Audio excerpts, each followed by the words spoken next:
is yours. Thank you, Abigail, and welcome to everyone. First of all, I want to thank the EU Health Policy Platform and the organizers for hosting this webinar celebrating the European Music Therapy Day. I'm honored to present to you an overview of the vital mission undertaken by European Music Therapy Confederation in promoting mental health across Europe. EMTC was established in 1991 to unite the force of national music therapy professional associations across Europe. The Confederation serves as a unified voice advocating for the professional interests of music therapists and focusing on the mental health needs of the European population. EMTC actively advocates for the recognition of music therapy as a legitimate and essential component of mental health care, raises public awareness of the benefits of music therapy for mental health through events like European Music Therapy Day, ensures high standards of professional development for music therapists across Europe. Moreover, organizes the European Conference every 3 years, providing platforms for knowledge exchange and professional growth, as the next one that will be held in Hamburg, Germany in July 2025. EMTC also promotes, supports research initiatives, disseminates research findings to practitioners, policymakers, and the general public to build a strong evidence base for music therapy practices, fosters collaboration among music therapists, mental health professionals, and other stakeholders, creating networks for shared resources, expertise, and support, establishes partnership with international music therapy and mental health organizations to promote global standards and initiatives. Studies and clinical reports, as will soon be presented by our esteemed colleagues, consistently show the effectiveness of music therapy for individuals with mental health conditions. Through advocacy and policy work, EMTC contributes to making music therapy more accessible to diverse populations. The EMTC's efforts are crucial in gaining professional recognition for music therapists, ensuring that they are valued members of multidisciplinary mental health care system. Looking ahead, EMTC aims to expand the research efforts to further validate the benefits of music therapy and wants to also advocate for the integration of music therapy into mainstream healthcare systems. Thank you very much for your attention. I look forward to listening to the presenter and engaging in a fruitful discussion on this important topic. Now, we have to launch a poll. Is the first pool, so you can go in the 3 dots just down to your screen.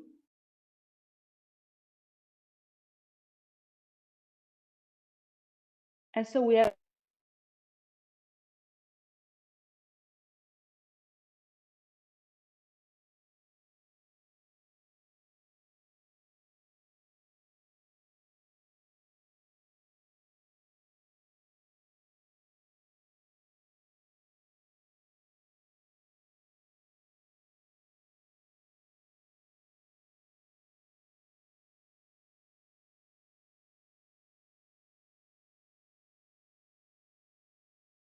perfect.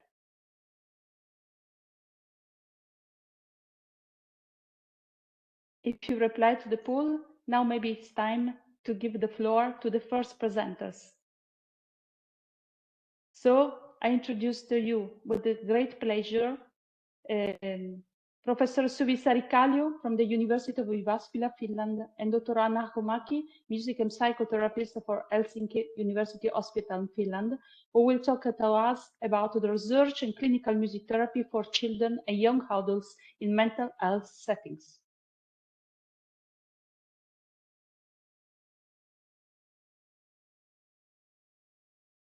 Can you make me host? Or I mean presenter, so that I can share my screen?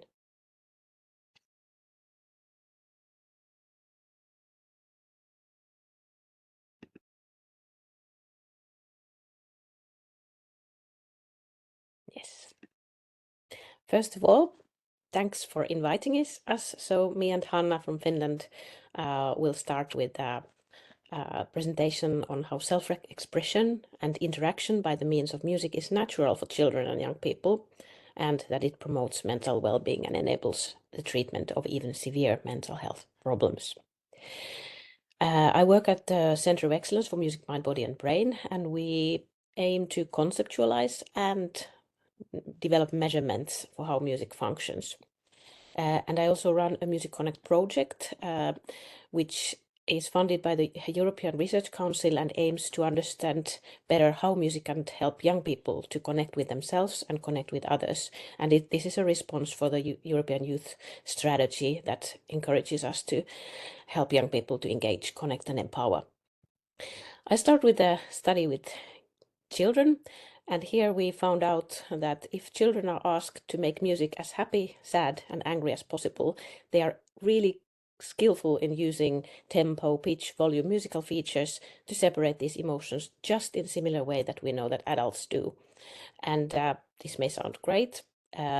Wow, 3-year-olds year-olds already. But if we think of what are the features that music contains, they are exactly those kind of sound features that already infants and babies use when they try to make sense of whether it's a calming moment when mom is speaking to me like this, or whether it's a happy moment.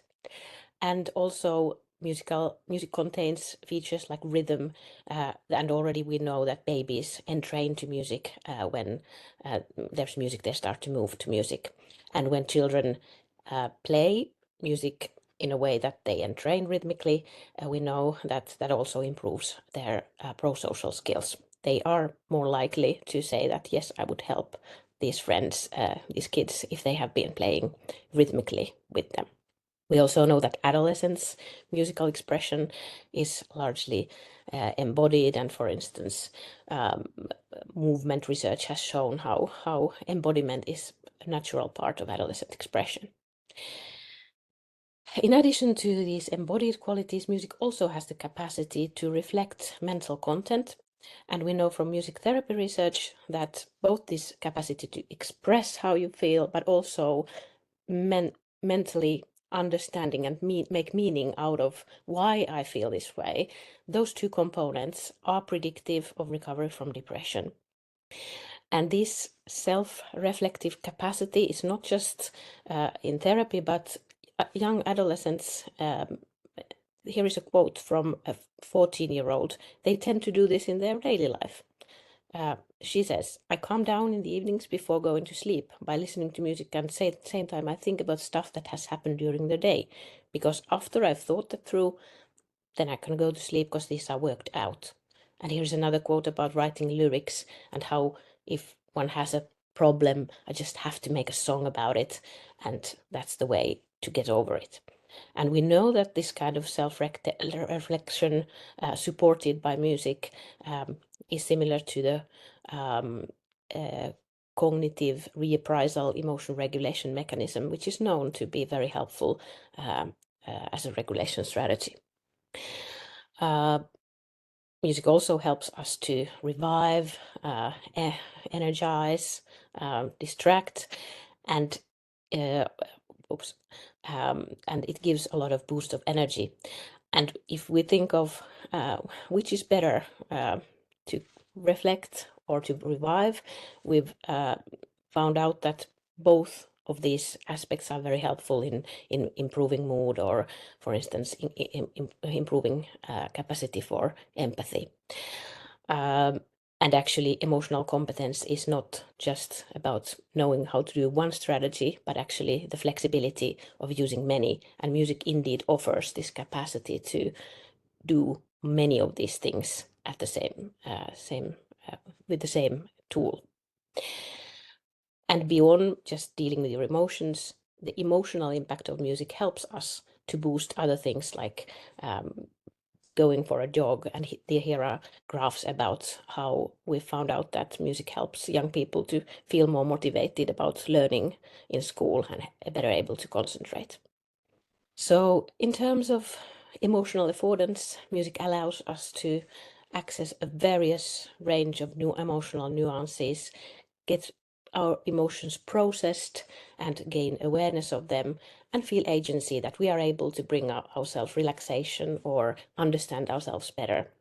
And this is important for adolescents' identity development. Like here is a quote from an adolescent who says that music is really my confidence boost and the soundtrack of my life, increasing self-awareness and self-enactment. So In many ways, music serves adolescents' well-being, and music therapy is an important tool of helping adolescents in need to reveal these capacities that music can offer for them. So thank you very much. I will now give the floor to Hanna to continue on clinical aspects.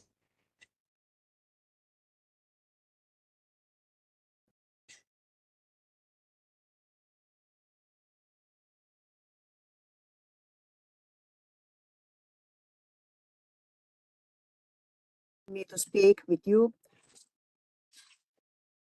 So thank you, Suvi. And good afternoon, everyone, and warm thanks to the organizers for inviting me to speak with you about music therapy in children's mental health. My name is Hanna Hakomäki, and I come from Finland, Helsinki University Hospital, Child Psychiatry. The title of my presentation is Many Meanings of Children's Self-Created Musical Inventions in Child Psychiatry. Drawing and other forms of visual expression are familiar elements in child psychotherapy. But what can children's own musical inventions contribute to the treatment and rehabilitation of mental health disorders in children?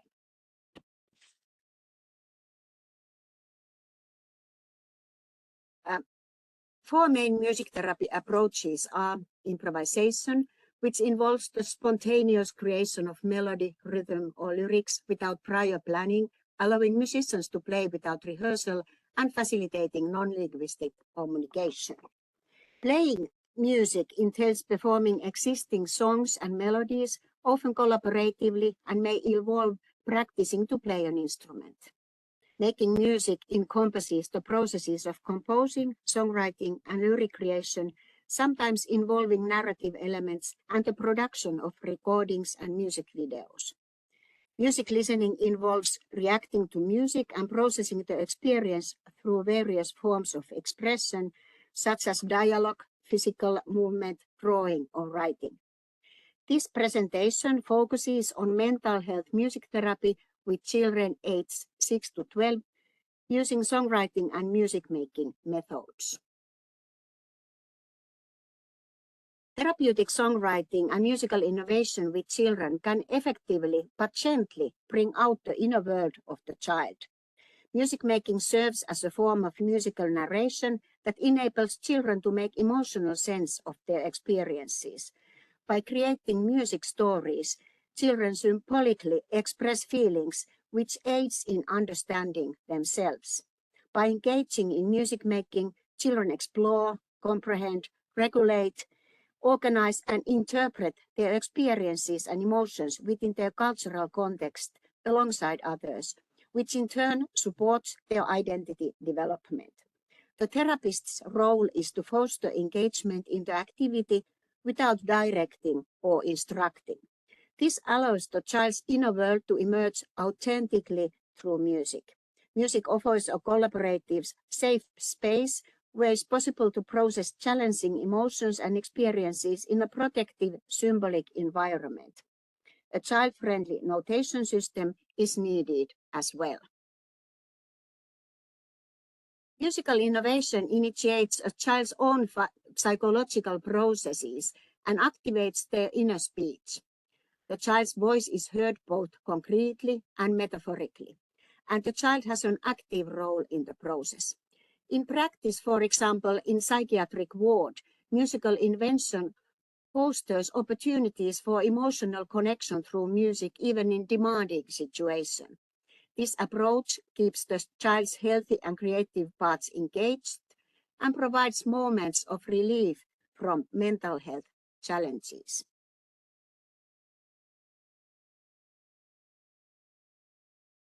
It's essential to accept the child's music as it is, without instructions, guidance, or evaluation. Maintaining an open, not knowing stance allows for a respectful, present moment listening to the child's voice and an equal, encouraging dialogue. In outpatient music therapy, a child's own musical creation can be effectively utilized as an exposure treatment for severe specific fears. For example, a 9-year-old child with developmental disabilities used a self-composed power song to help them feel stronger than the fear of insects. Through music, the child was able to safely tolerate uncomfortable feelings by singing the song aloud when playing outside in the summertime. After surgery for difficult epilepsy, another child began combining self-composed music into persistent nightmares. Writing down and replaying this music made the nightmares concrete, helping the child process the intense emotions and gradually transforming the nightmare into a less distressing experience, eventually allowing the child to tame the nightmare. Children with severe anxiety disorder called selective mutism or fear of speaking have practiced speaking bravely both individually and in groups through their own musical and narrative creations.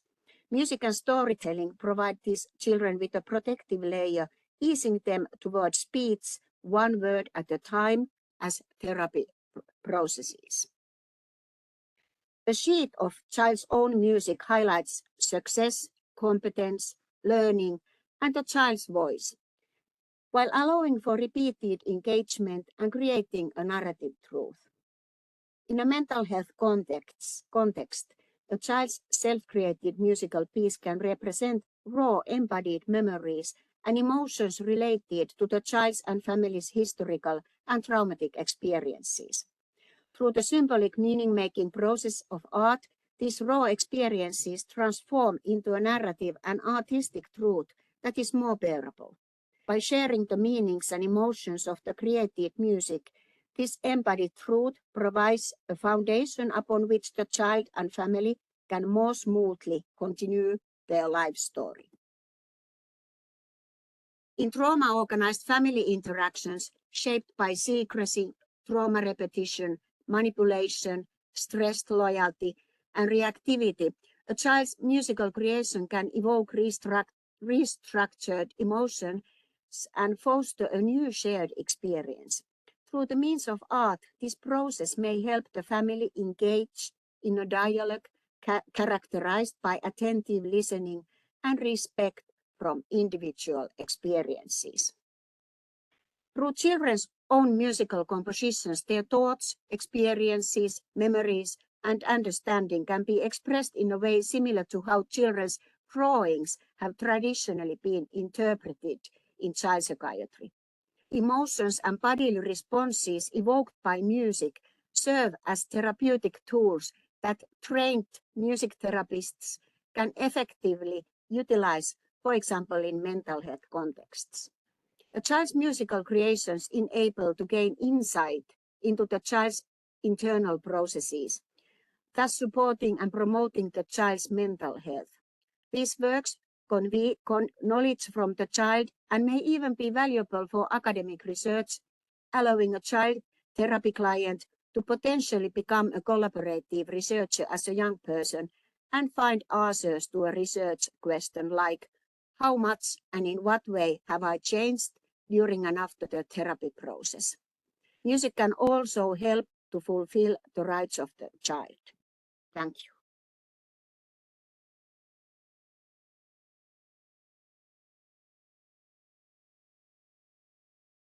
Thank you, Suvi and Hanna. You are perfect on time. So let's move on to the other presentation. So it's a pleasure again for me to introduce to you Dr. Kathrin Faber of the Lucas School from Leuven and Nelle Fiers, that is the Vice President EMTC and Music Therapist at the clinic St. Joseph Pittem and Muse of Math. They will present to us research in clinical music therapy for adults in mental settings. The floor is yours. Thanks a lot, Elide. I will try first to share my screen, to share the PowerPoints. But in the meantime, I can say already that I'm a professor at the medical faculty of KU Leuven and also head of research at Lucas School of Arts and a music therapist at the University Psychiatric Center of Kortenberg. Okay, so that was a short introduction. I hope you see the PowerPoint now. Elida, I only see you, but I think you can see. Yeah, thanks. So music therapy for mental health, for adult mental health, that's the topic where we will present on. So we are very honored to present something about this, about research and clinical work on music therapy for mental health, for adults in mental health settings. But what does the evidence say nowadays? What does exist? Because there's already a lot of recent research on systematic reviews, meta-analyses, which show consistently the effect, the impact of music therapy. For instance, when we look, what exists already is in depression. It's shown that music therapy improves anxiety, improves depressive symptoms. Also schizophrenia-like disorders. What is known is that the quality of life and social functioning improved by music therapy, and also the mental state improved. Insomnia, there is also, and it was already in some presentations that we had before, we're also talking about insomnia, and indeed music therapy also in adults, there is some evidence that the sleep quality and psychological quality of life improved by music therapists, and stress and anxiety improved as well.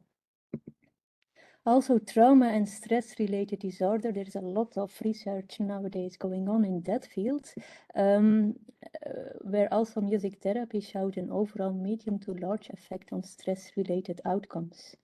And then finally, the substance use disorder, also music therapy reduces substance craving and increases motivation for treatment. So there is already some evidence that that music therapy has an impact, has an effect. But then the second question is how it works. And with this, I mean more, what does a music therapy session and a therapeutic process look like in the adult scene? And I will not repeat it because Hannah was very beautiful explaining the 4 main methods for music therapy. In adults, you have also similar, the 4 major music therapy methods. It's improvising, composing, recreating, and listening. But I would like to more zoom in or focus with Belgium and the Netherlands, because I'm from Belgium, and De Vries, my colleague, is also from Belgium. And we did a survey in 2023, looking to the methods used by music therapists in adult mental health care settings. And we saw that improvising was the most commonly used by music therapists working with its population.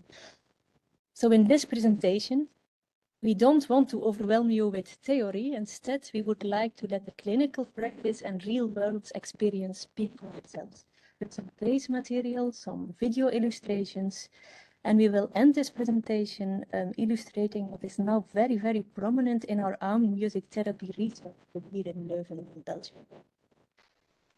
First case we will present is an illustration of music therapy and the use of improvisation with a client who has been diagnosed with borderline personality disorder.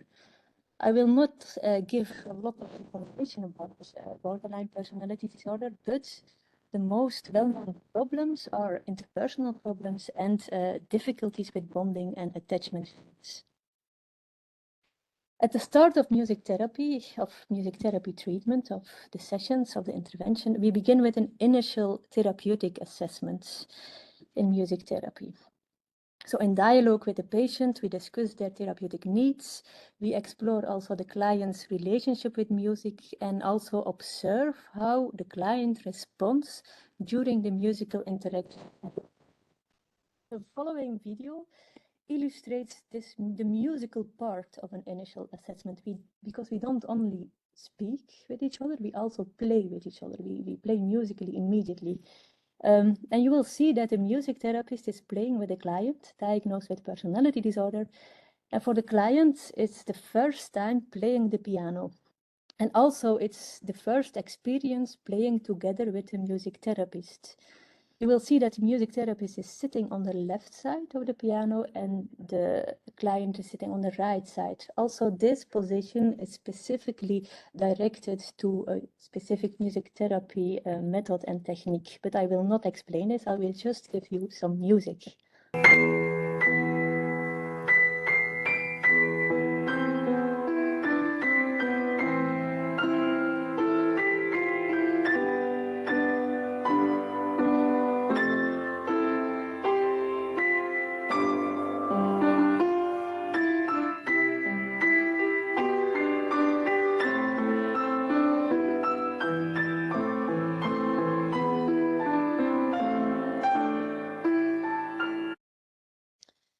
Okay, after this improvisation, the music therapist is talking about the musical experience of the client.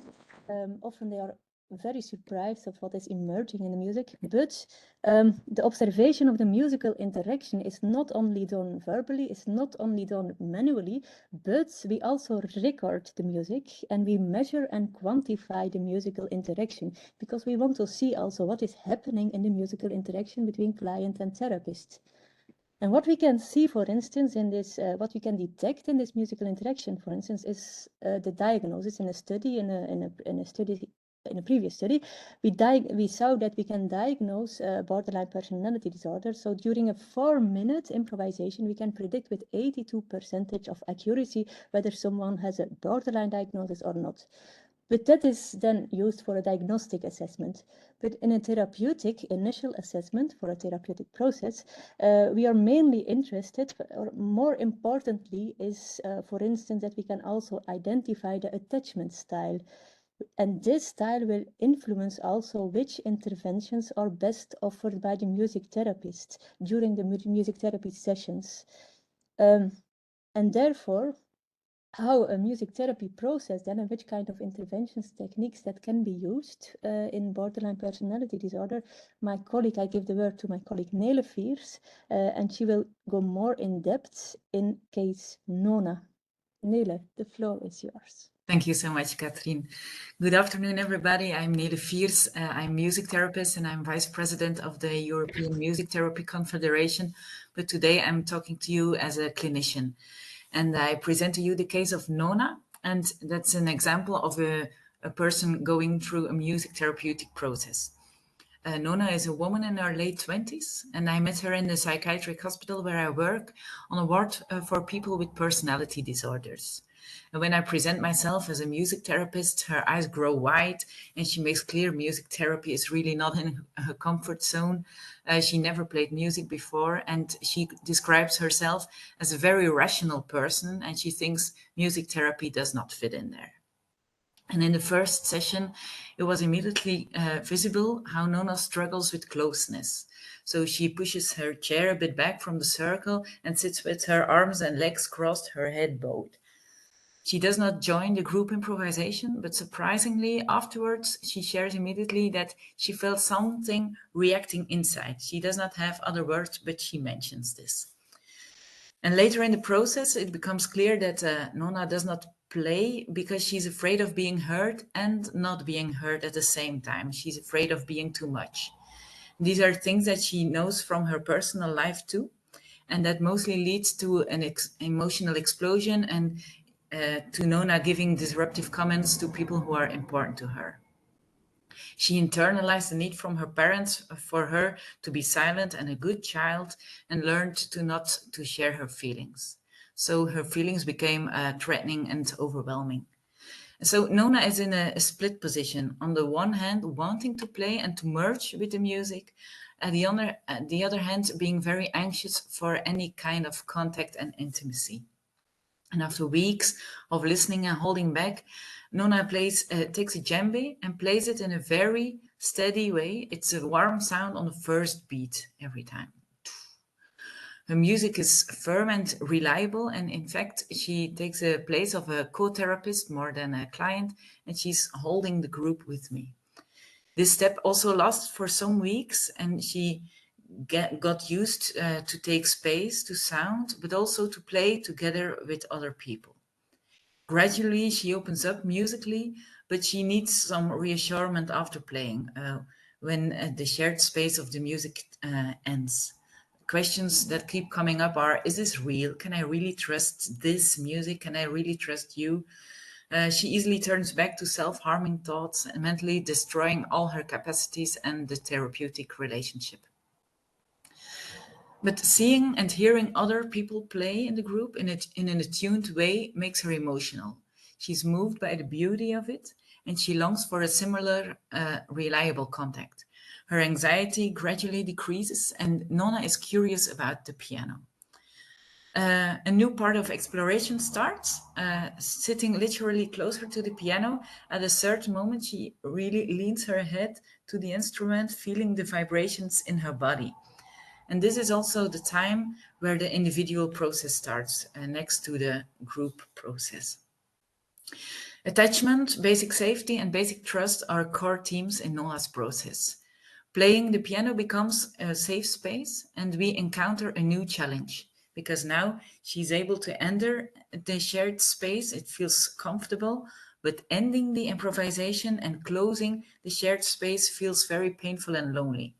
The music offers the possibility to help her ending a contact. It sometimes takes minutes to gradually lay down the music, and it takes even more time to let the music resonate in the silence afterwards, accompanied by the simultaneous deep breathing of both Nona and the music therapist. And another layer of the process coming from the breathing is exploring her vocal expression. During moments of big emotions, her voice tends to slip away. It becomes very silent. Sometimes she cannot even speak anymore. But her deep desire, is to scream very loudly. The fear of being heard, but most of all, the fear of hearing herself, stops her from sounding and sometimes breathing. But also here, music becomes an accessible space in between. One session, we decided to record a significant song that we sang together as a transitional object, something to hold on to between the sessions. This became an important step in her process, accepting the need to reconnect for inner safety, to the need to integrate split-off parts. And the beauty is also that Nona reports evolution in her personal life. She's opening up to friends, asking for help instead of silently longing and then not getting it and destroying the contact.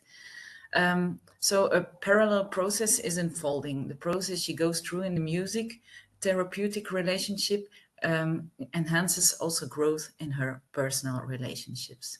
So this is a very short summary of a long process, and I hope you can imagine a bit how it goes. So Katrien, it's your turn again. Okay, thank you, Anela. I immediately on because the time is running here. So, with psychosis, adult psychosis, but I will not show it. Someone interested can also always go to the YouTube. There is the short video that we made. But I want to go to the end of the presentation and the novel pathways in adult mental health care. Because in the field of music therapy, there is a lot of evidence supporting its effect with children with autism, and a lot of research going on with children, with adolescents. But the evidence on music therapy with adults with autism is very small, it's very poor, it's lacking. And that's what we focus on now in our research group in Leuven. We are currently conducting research where we aim to understand the use of group-based music therapy, so group sessions, specifically using improvisation, the method of improvising for adults with autism.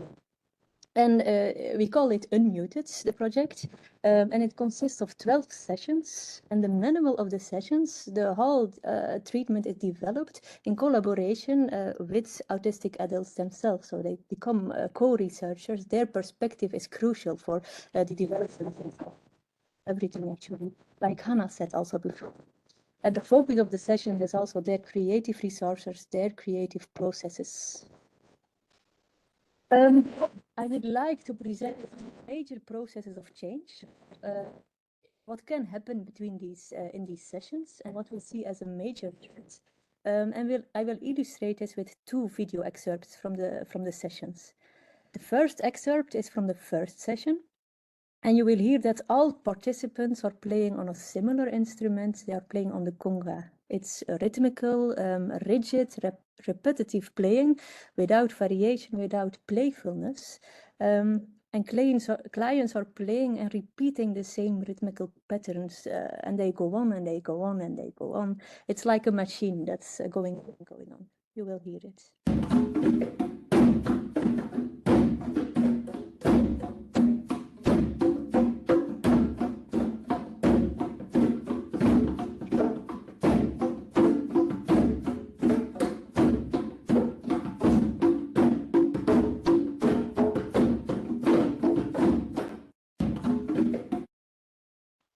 What I developed during the sessions was an awareness of their own creative capacities to regulate situations of uncertainty. So improvisation is a situation of uncertainty, and they gain trust in their own capacity.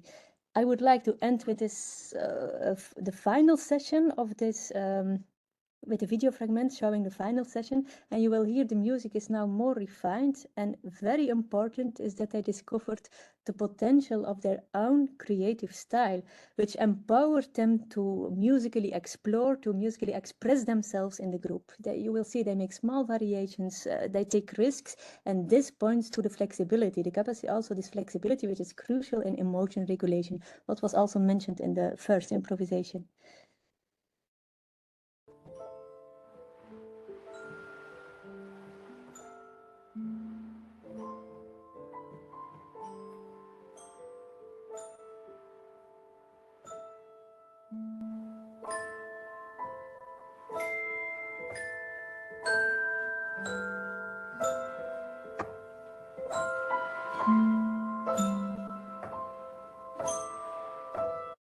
Okay, so they dare to take other instruments, they move into the room, they start to play other, and they listen really more to each other. But the outcome will be published very, very soon of this study.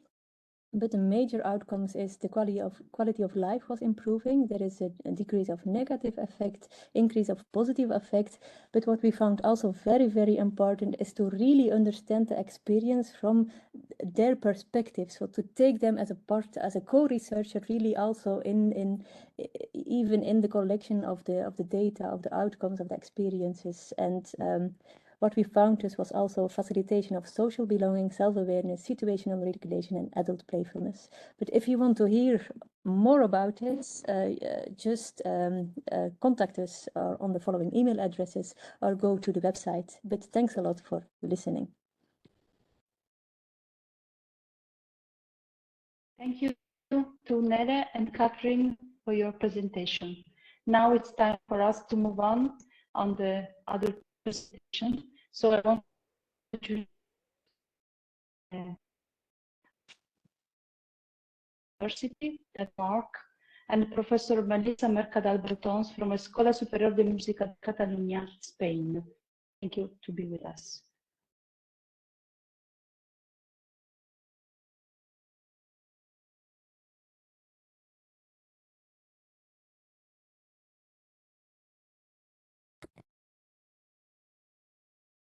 Anu, Melissa, can you hear us?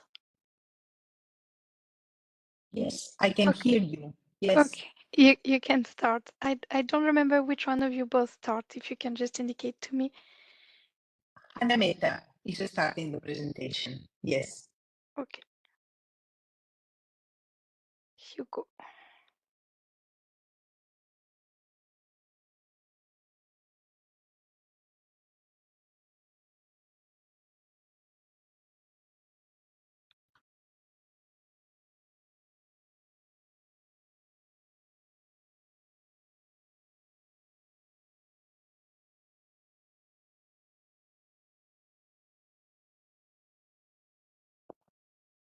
Anu, you need to unmute yourself. We don't hear you. Nice. So now I also would like to see the slides, if you will share them.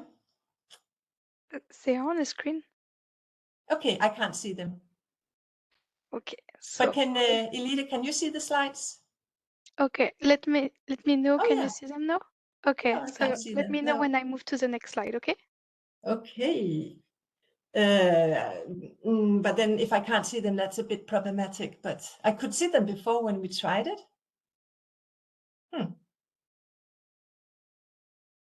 Because So, no, I have the presenter right, so you should be able to see the slide. No? okay, I will guess. I will try to guess where I am. Let's do it that But way. if you're not the only one, it's not gonna work. Yeah. So if you did, yeah. Okay. Okay, do you see the agenda? Yes. Okay. Yeah. Okay, now I see the slides. Yes, perfect. Good. So I can start now or? Aha. Yeah, go ahead. Yeah. Thank you so much, and thank you for inviting me. It's so nice that so many people are joining today to celebrate the Music Therapy Day. So happy Music Therapy Day to everyone. And Melissa Brutens and I are going to focus on adults and adults with neurocognitive disorders. And last 2 weeks ago, I visited a nursing home in Denmark. They have a music therapist. She has been working there for many years. And we were going to have a meeting talking about her work with the managers. And I was passing on the corridor, I was passing Lena. I was told Lena, this woman, was 54 years old. So I would call her a young woman. She was living in this nursing home and living with a dementia disease. So dementia and other neurocognitive disorders, it is risky with age, but it's not necessarily age that is leading to neurocognitive disorders or to dementia. So we have many people also in younger age that suffer from, for example, dementia. But the older you get, the more people among us will have dementia. So this woman, Lena, she loved music, or that is what her family told. And from also the other presentations, we know that why music, that it's so much, means so much to us about human care, attachment, about our cognition, the way we process language, also about coordinating movement. Music and dance is related to that. And also to continuation of cultural knowledge that we, with our music, with the text, gives to the next generations. So this is also a way of forming social communities. So next slide. Yes. So when we talk about people with the neurocognitive disorders, like, for example, Lena, there's a lot of research that shows that music listening, also in a young age, really increases brain cell activities and the connection between brain cells, which is really good for our cognitive functions. And also that musical training in different ways give us better executive control. We can better plan things, carry out things. So there are so many cognitive benefits from music. Also singing, playing music together can really preserve learned material. And even dancing is good for our bodies, of course, but also for our brain. And for a person like Lena, she had really enjoyed music all her life. So family would ask, but why did she get dementia? But of course, there are no direct correlation between when you will get diseases like dementia. There's also genetic factors, there are other factors, lifestyle factors. But altogether, we know that being in different ways, having worked with music, it really decreases the risk of developing cognitive impairments and dementia. So it is when we look at the big numbers. So next slide, please. Yeah. So a person like Lena, she would either be really, really stressed or almost in panic sometimes, walking up and down the corridors. And then she would get so exhausted, so she will more or less fall apart and just sit sleeping somewhere. So she was really very shifting in her moods, and very, very seldom she was on this balanced arousal level, where you really see optimal performance, and the way where when she was in a balanced arousal level, not too much, not too little, it was really possible to really be in good connection with her. She was more wakeful. She was cognitively connected, and there was social engagement from her. So next slide. Yeah. So music has great possibilities to regulate arousal level, because we have the tempo where we can move bodily with bodily rhythms. We can change that, we can meet, and then we can slow down, which can be very helpful for a person like Lena.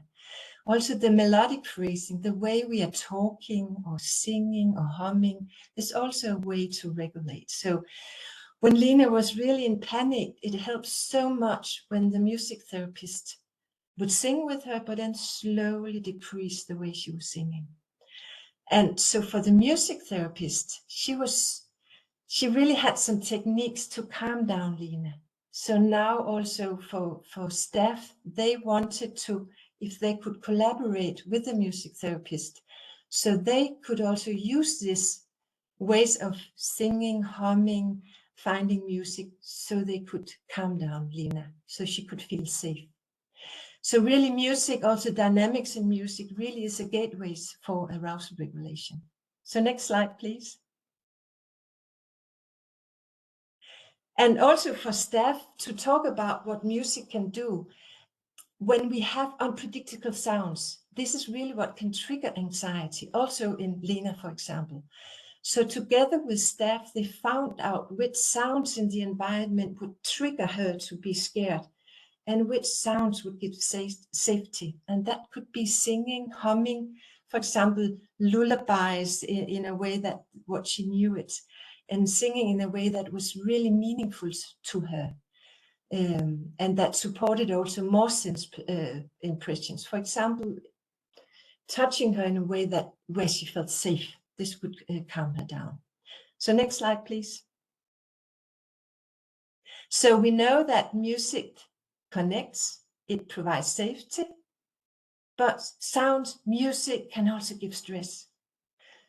It can also regulate our nervous system, but it can regulate so it calms us down, but it can also cheer us up. And sometimes when Lena really needed to be stimulated up, we can also use music in different ways to do that. And music can really connect people by singing together, playing together, listening to music together. But if you don't like the music, if the music is too loud or you don't recognize it, it can also be a way to disconnect people.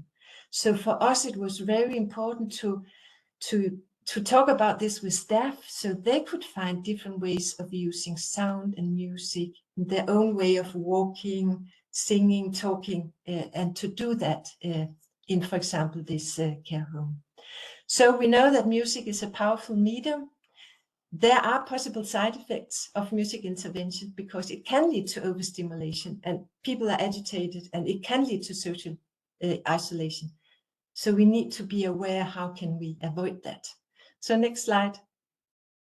So for a person like Lena, it could really be a way of really showing surprisingly well-preserved musical memory, because when she was well balanced, she knew so many songs by heart, and she really enjoyed being together with people when she was somehow in music.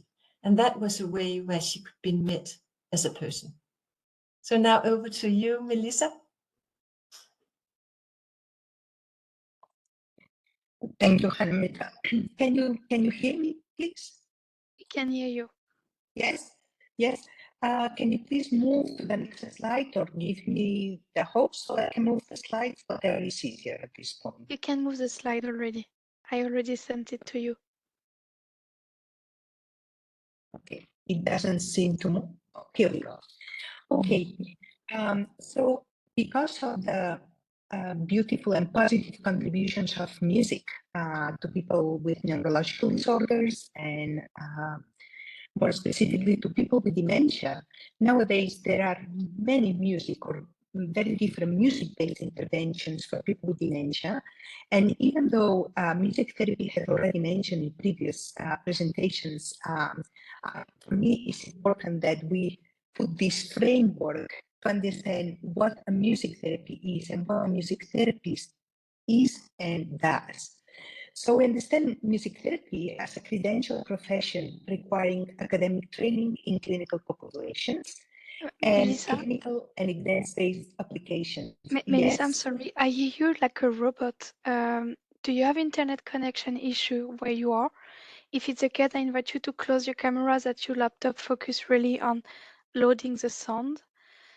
Because we hear you like you. I'm going to close the camera. I'm going to close the camera. Okay. Okay, let's try like this. Okay. Is that now? Not really. When you selected your audio connection, did you check that he well takes the headset of the micro? Maybe you can have a look on the sound system. To do so, I invite you to go where he has the mute button, he has a little arrow, and in here you can select different microphone.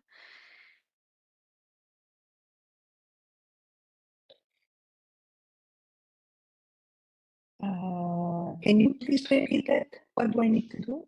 No problem. Microphone? In the mute button, you have a little arrow. If you click on it, you have the list of audio system available through your Yes. laptop. I invite you to Yes. try to switch to another one. Okay. For Can the you hear me microphone better part. now? Can you hear me better now? Not really, no. What about now? No, it's perfect. No? Yes? Yeah, Okay, go ahead. good. We got it. I'm glad. So probably I can put the video back. Yeah, okay. So I was talking about what music therapy is and what do music therapists do. So we evaluate the best uses of music for clients, and we'll actively engage with the client directly with music and components of music to determine the best use of music to achieve a clinical goal, such as Hannah explaining her case study. So recently we have several scoping reviews that really make the case for expansion of music programs for people with dementia. This one here that says, what would life be? This is a new report that summarizes the work of the Commission on Dementia and Music in the UK. And in this report, this commission has outlined the value and benefits of music for people with dementia, while also looking at the important next steps which can be taken to ensure that everyone with dementia is able to access music. Some of you probably will know this report that the World Health Organization published in 2019 that talks about the benefits of music, dance, and music therapy for people with dementia, highlighting that it provides a sense of security and belonging. It helps to reduce social isolation, loneliness, apathy, depression, anxiety, and agitation, enhances the effects of reminiscence therapies, and the immersive nature of music can lead to enhanced mindfulness and fewer intrusive thoughts. We have a lot of publications in this area, and not only primary studies, but also reviews of research that confirm the positive effects of music. For instance, music therapy to reduce behavioral psychological symptoms of dementia, depression and anxiety, and also the positive effects on increasing cognitive functions and quality of life. Also, we have systematic reviews, even more revisions, comparing different types of treatments to treat these behavioral problems of older people with dementia. And the most promising treatment appears to be music therapy. I also want to talk to you briefly about this KPMG report. I don't know if you know this organization. This is a global organization with professionals that conduct quality audits and assurance with the aim of delivering fresh insights on different topics. They do their reviews based on massive data. And their conclusions are very, very important. Some of the countries where we come from, we have the fortune to have social security and medical assistance without having to pay, but there are other countries, such as the US, where health insurances are, have big costs. So this organization, what they found is that adopting music engagement with people with Alzheimer's disease could significantly benefit the US economy, and that the potential economic impact increases with the rate at which music engagement is adopted for these populations. Just please read the highlighted lines here to compare the cost saving if there were more music therapists working in nursing homes and care centers. It would cost approximately $802 dollars per person with AD to have a music therapist, regardless of the disease severity, the phase of the dementia. This is in contrast to the average annual per person prescription cost of approximately $3,500 for each of the person with Alzheimer's or this dementia. So based on these figures, the use of music as a health intervention could result in treatment cost savings for people with Alzheimer's disease who respond positively to music. So not only music and music therapy interventions have shown benefits for people with dementia, but also for people with dementia and their family caregivers, what we call shared music experiences. So shared music activities such as singing in a choir between people with dementia and their caregivers fosters a sense of togetherness, higher social connectedness, improvement in communication, improve self-esteem, improvement in quality of life, and decrease in caregivers' stress, which is another big issue in this area of music and dementia. Also, when looking at caring tasks of people with dementia, of family caregivers as well as professional caregivers, what it's also sometimes referred to under music therapy in the literature, what we find is that with music, there is an increase in capable relaxation, comfort, and happiness, decrease of behavioral psychological symptoms, and improvement in quality of life and well-being of people with dementia and their caregivers. Also, caring becomes more positive and pleasant, and the care practice becomes of more higher quality. So in conclusion, music therapy with older adults, with neurocognitive disorders, provides safety, sustains attention via arousal regulation, enhances cognition and cognitive reserve, offers social connectedness, and supports care. Thank you for listening. Thank you, Marisa and Annemette. Thank you so much for your exploring presentation too. I wanted to, sorry, because there is an echo. I think it's coming from one of the two speaker microphone. Melissa, can you close it? Yeah, try it. Elide. Yes, perfect. Okay, now, okay, the time is running and it's very awful that I have to stop these beautiful colleagues with their amazing presentation, but the time is running. Now it's time for Q&A. So I ask to our colleague Catherine Clancy. She's the, I want to introduce her. She's the regional coordinator south of EMTC, and she's so kind that she gave to us today the support in order to take a look at the Q&A session. So Catherine, we have some questions that are for the presenter or not? We don't have any questions yet. There's one question. Okay, I'll just send you a question in a minute. Yes, please.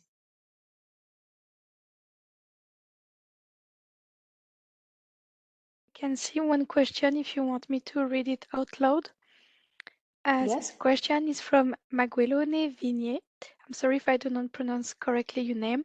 The question will be, could you tell more about reimbursement scheme for music therapy in Europe when the therapy is performed outside hospital or institution? I don't know who is the most qualified to answer this, but this is a question I just received as a host. So this question is towards one of the presenters? No, it's general question. He has no dedicated presenter assigned to it. Okay. Clementine, please, can you repeat the question, please? Of course, the question will be, could you tell more about reimbursement scheme for music therapy in Europe when the therapy is performed outside an hospital or an institution? Yes, Melissa wants to reply. Okay, I will try to answer and try to be brief. It all depends on the country where you are. I mean, there are different ways that people get reimbursed as a music therapist where music therapy is still not regulated. There are people that work on a private basis, private practice, and they charge their fee. There are other music therapists that form associations because it's a way to get grants and economical help from the government. This is something very common in my country, in Spain. So I would say that it all depends on where you live and how music therapy is considered either recognized or not in your country. Thank you, Melissa, for answering. This is a good point for EMTC overall. Are there any other questions? And there's another question, which is, which way is it helpful to know if somebody has a borderline personality disorder in order to help the well-being of the person? Isn't it labeling and dismissing the person?